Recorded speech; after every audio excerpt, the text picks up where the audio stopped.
অনুষ্ঠান বাড়ি প্রসাদকে গ্রামের একাধিক মহিলা পুরুষ শিশু অসুস্থ হয়ে পড়েছিল। শুক্রবার সকাল থেকে চিকিৎসা করাতে ছুটতে হয়েছিল হাসপাতালে। এবারে স্বাস্থ্য বিভাগের তরফে সেই গ্রামের মানুষকে স্বাস্থ্য পরিষেবা দিতে বিশেষ শিবির করা হলো। মালদা মানিকচক ব্লকের কামালপুর গ্রামে বিশেষ শিবিরের আয়োজন করল মানিকচক ব্লক স্বাস্থ্য বিভাগ। কামালপুর সুস্বাস্থ্য কেন্দ্র প্রাঙ্গণে মহিলা পুরুষ শিশুদের স্বাস্থ্য পরিষেবা দেওয়ার সাথে প্রয়োজনীয় ওষুধপত্র প্রদান করা হলো। স্বাস্থ্য দপ্তরের এমন প্রচেষ্টায় খুশি এলাকার সাধারণ মানুষ। প্রসঙ্গত গত বৃহস্পতিবার রাতে একটি বাড়ির পূজার অনুষ্ঠানে প্রসাদ গ্রহণ করে গ্রামের বহু মানুষ। পরের দিন থেকে পেট ব্যথা, বমি, পায়খানা সহ বিভিন্ন রোগ নিয়ে রীতিমতন হইচই পড়ে যায় গ্রামে। শিশু থেকে মহিলা পুরুষ কেউই এই অসুস্থতা থেকে রেহাই পায়নি। তড়িঘড়ি একের পর এক গ্রামবাসীকে ছুটে যেতে হয়েছিল মানিকচক গ্রামীণ হাসপাতালে। চিকিৎসার পর কিছুটা হলেও সুস্থ হয়েছে অসুস্থ মানুষজন। তবে গ্রামের যাতে কোনোভাবে এই রোগ না থাকে, সকলের যাতে চিকিৎসা করিয়ে স্বাস্থ্য পরিষেবা দেওয়া যায়, সেই লক্ষ্যে মানিকচক ব্লক স্বাস্থ্য দপ্তর উদ্যোগ গ্রহণ করে। শনিবার মানিকচক ব্লক স্বাস্থ্য আধিকারিক ডক্টর অভিক শঙ্কর কুমারের নেতৃত্বে গ্রামে বসলো একটি বিশেষ ধরনের স্বাস্থ্য পরিষেবা শিবির। কোথায় ছিল পুজোটা? আচ্ছা, কারো বাড়িতে? কারো বাড়িতে।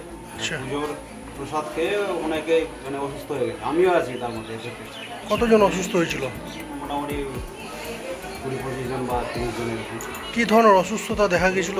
কি প্রাথমিকভাবে পায়খানা ছিল, তারপরে বমি, তার সাথে আমারও হয়েছে পায়খানা, বমি। এখনো ওই পেটটা কীভাবে ফিল করছি, হ্যাঁ, ফুড পয়জন হয়ে গেছে। তারপরে কি করলেন? তারপর কালকে সকালে গেছিলাম হসপিটালে গিয়ে ওখানে ওষুধপত্র নিয়ে আসি। আমার স্ত্রী ছিল, ওনার সাইন লাগিয়েছে। এখন কি পরিস্থিতি? গ্রামে কি ওরকম রোগ আর আছে? যে না, কালকে যেরকম ছিল আজকে অনেকটা হয়েছে। কার বাড়ি ছিল যার বাড়িতে খাওয়া দাওয়া করে এরকম হয়েছিল? পাড়ারই একজনের বাড়ি। কি ছিল তার বাড়িতে অনুষ্ঠান? সত্যনারায়ণ পূজা। আর সেটা খেয়ে এরকম অবস্থা? প্রসাদ খেয়ে সাব সেন্টারে একটা ক্যাম্প করতেছি স্পেশালি। গতকাল আমরা একটা খবর পাই যে গতকাল কোনো একটা এখানে লোকালি একটা বাড়িতে কোনো একটা পুজোর অনুষ্ঠান বা কিছু এরকম ছিল, যেখানে ধরুন খাওয়া দাওয়ার পর বা খাওয়ার পর একটা বিষক্রিয়ার জন্য পায়খানা, বাচ্চাদের বড়োদের, গর্ভবতী মা ছিল একজন, ওনাদের পায়খানা, পেচ্ছাপ, আপনার ঘন ঘন বমি, জ্বর এসবের লক্ষণ দেখা যায়। মানে ফুড পয়জনিং, স্বাভাবিক মাথা ঘোরা, মাথা ব্যথা, এগুলোর জন্য তো আমাদের আশা দিদিরা সঙ্গে সঙ্গে ইন্টারভিন করেছেন, দিদিরা খবর দেন আমাদের। তো হাসপাতালে ওখানে চিকিৎসা হচ্ছে, যার জন্য এই পুরো এরিয়ার জন্য আমরা একটা স্পেশাল ক্যাম্প করছি। যারা ওই কালকের ঘটনাটার সঙ্গে যারা এফেক্টেড হয়েছেন, যারা ভিক্টিম আছে, তাদের জন্য ওরা স্পেশাল ক্যাম্পটা অর্গানাইজ করা হয়েছে। হাসপাতালে কি স্যার কেউ ভর্তি হয়েছিল এরকম কিছু হয়েছে? গতকাল দুজন বাচ্চা এবং একজন গর্ভবতী মা যায় হসপিটালে, আশা দিদিমণি নিয়ে যান তাই তাদেরকে প্রাইমারি চিকিৎসার পর ছেড়ে দেওয়া হয়।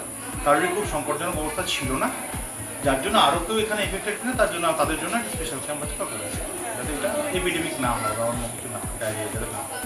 কি দেখলেন, কেমন পরিস্থিতি?